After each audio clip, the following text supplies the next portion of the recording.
Hello, my friends. Jeffrey Cranford here again with, Matt MacConnell here in La Quinta, California. We're continuing our conversation about the rules. You know, Matt, there's a lot of times in life where you just don't know something. If you'd have known that rule or that law, it would have really saved you a lot of pain.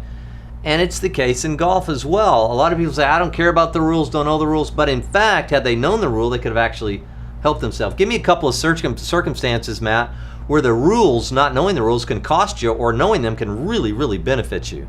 Yeah, absolutely. One of the ironic parts about the rules of golf is so many people are scared of them and don't really want to embrace them. But a lot of times the rules can be your best friend. Absolutely. And really help you out. Well, give us some examples. Well, I think if you know the rules, for instance, there are instances where you can have free drops in golf. So for instance, a dangerous situation, fire ants, bees, a burrowing animal, anything where you might encounter something like that, you're actually entitled to free relief from that circumstance. Yeah, that's awesome. Can you think of any other examples of how the rules could potentially help you as opposed to just being a hindrance? Yeah, well, I think back to this last year's British Open with Jordan Spieth, where he's playing with Matt Kuchar in the final round, and he sailed his tee shot way right, and in this circumstance, he had to take an unplayable lie, but he had options there. And since he knew the rules of golf and he got a rules official involved, they figured out the best circumstance for him was to bring that ball back,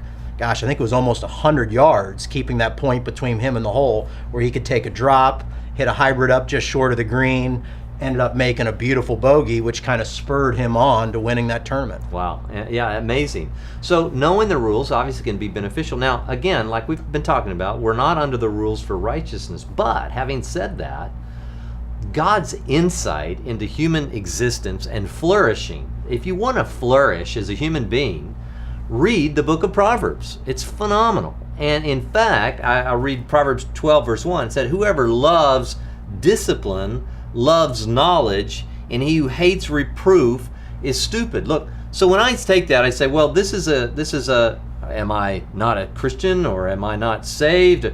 No, where there's a great freedom and grace in Christ, but I can minimize the pain in my life and actually increase the score of my life, if you will, or decrease the score of my life as a golf analog, if I pay attention to some of these things. When I look at the book of Proverbs and I recognize these things are, wow, what an incredible benefit.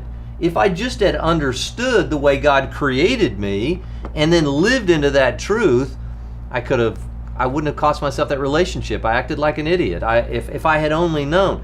And so that draws us back to the Word. So I'm not drawn to the Word because I'm trying to achieve righteousness. I get that through what Jesus did for me on the cross. But I'm also wise enough to say, but He tells me how to live, and I can save myself a lot of pain. Not too dissimilar from our experience on the golf course. So yeah, the rules sometimes feel like a hindrance and maybe stifling, but in many cases we can see that they can actually be a great help for us. So we're going to continue in this series next week. Thank you, Matt, and hope this is helping you both in your golf game and in your spiritual life.